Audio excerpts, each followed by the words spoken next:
this was completely unexpected. If you told me coming out of Gamescom week that the best game I saw there, just outright, was a Lego game, I would have thought you were crazy. We actually kind of talked about the idea of a Lego Batman game existing going into the Gamescom opening night live in Newswave.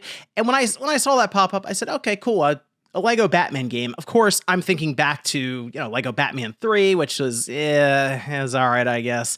But a lot of the Lego games you look at as being very simplistic and clearly geared towards just a younger audience. So they tend to be easier, very forgiving. And a lot of times the gameplay and mechanics are fairly generic. It's almost like they get the IP or the franchise and then just kind of put it over like a Lego skin.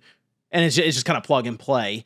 But with Lego Star Wars Skywalker Saga, it did seem like TT Games went to the next level with it. And after not only seeing the trailer for Lego Batman Legacy of the Dark Knight, but also seeing some extended footage up to like 30 minutes that was shown by IGN, I mean, this really is, to me, like the game of the show. At least for me, it is. You'll let me know down in the comments what you think, but we're going to go over some of it here today. So if you guys enjoy the video, hit the like button, subscribe if you're new. Now, I do also fully understand that some of this is coming off of the fact that, well, some of the games we've had recently in this Batman universe for video games is Gotham Knights and Suicide Squad, two games that just were not good at all. We did have the Batman Arkham Shadow, the VR game, but that's VR, so it's not necessarily going to be casting as wide of a net as the typical console games that you're playing with a controller, say on your PlayStation 5, your Xbox, or on your PC or something.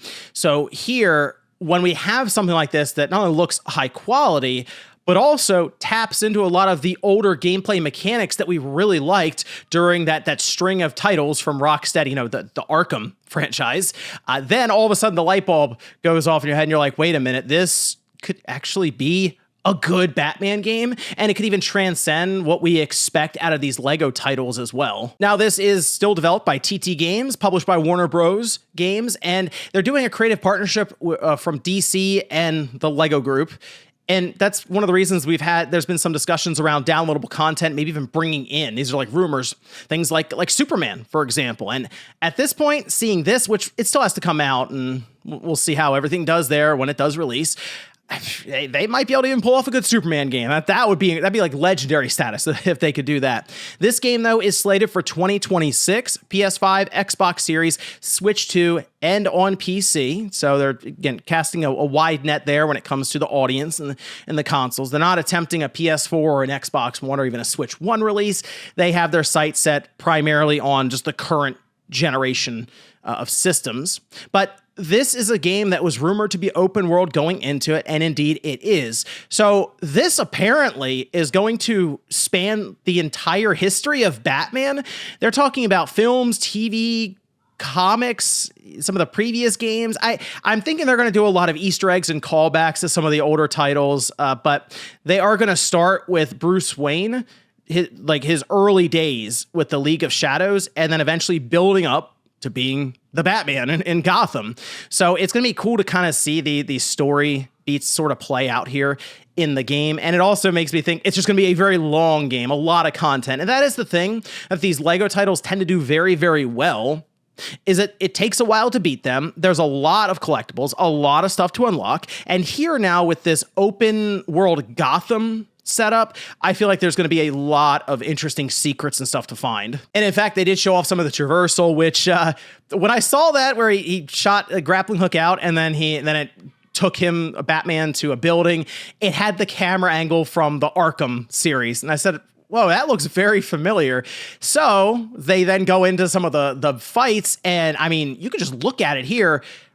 That looks like it's something out of Arkham Asylum, or Arkham City, or Arkham Knight, right? Where you're countering, you're almost teleporting around somewhat against a whole group of enemies, and it's just massive combos that are racking up. They do have a bunch of gadgets and abilities that they showed in this gameplay so far, like batarangs, bat claws, things that would work into some of the combos, and it still has the Lego look to it clearly. But if you squint a little bit, it starts to really look like a new Arkham game which is awesome. And in fact, that's kind of how I'm almost looking at this now with these fluid combos, the counters. They even have cinematic takedowns. There's going to be entire stealth sections and elements like we had with those older titles where you'll infiltrate, say, an enemy base or kind of a setup they have at a factory. And then you go around swinging and just taking enemies down, tying them up, and trying to use even the fear angle against them. They will also have other characters you can play as. I think so far they've named Jim Gordon, Robin, Dick Grayson, Batgirl, and Catwoman. Those are some of the ones I've seen so far. And because you have extra characters, you do have a 2-player co-op, and it looks like that will also be online as well as offline. So with that, they'll have enhanced difficulty and things for extra challenges with Lego, since the Lego games, as I mentioned before, can be fairly easy. So that is a case where if you have a couple of more experienced gamers who want to play a somewhat of a decent normal difficulty, you can do that. But I also understand these are games that work very well. Say if you have kids and you want to just be able to do drop in, drop out, or just kind of play through a game with them, this is the type of game that would be a good one to get started with some of the mechanics that are introduced. While they are, again, very simplistic for people who are more experienced in games, it is a really good way to have maybe a kid who hasn't really played a lot of games start to understand things like, oh, you have to follow button prompts on screen, or it'll ask you to press and hold a button and then turn the joystick. Those are the sorts of things that Lego games do typically well with the more approachable design. And you know, it's funny, I go into this looking at the graphics and expect them to be just okay. Something about it looks really good, like a super sharp looking. The animations of the characters, even though they're stiff Lego figures, are pretty good. And even the cape sounds so basic and simplistic. It really sticks out. Like, it looks like that's something they spent quite a bit of time on, where the cape sort of moves and flows naturally depending on what you're doing, whether you're in a fight or you're just zipping around between buildings. It looks pretty realistic, all things considered, in a title like this. And you know what? I really like the fact that we're seeing these Lego games sort of evolve a bit, because it's felt like for the longest time, they really have just been simplistic titles that were churned out constantly. Now it kind of feels like they're taking a bit longer to get them released, but there's a lot more to them, and they almost seem like they're becoming a bit more mature in their presentation. And it does make me think that maybe they even realize, TT Games and WB, that while they can keep it simplistic enough for a younger audience, there is an older audience that would really latch on to some of this stuff and have a good time playing it. So I like what they're doing here so far with Skywalker Saga, and now with Lego Batman Legacy of the Dark Knight. It did catch me by surprise, as I mentioned. Maybe that's one of the reasons I'm so interested in it now, because I wasn't expecting this, but also the fact that we've been calling for a new Arkham game for a long time now, and they were technically working on one in the background with this. It just has a Lego skin over it. But hey, it seems like it has a lot of the elements from it, especially with the combat. So I'm curious. I'll be checking it out next year when it comes out. But it's so strange, again, to come out of Gamescom.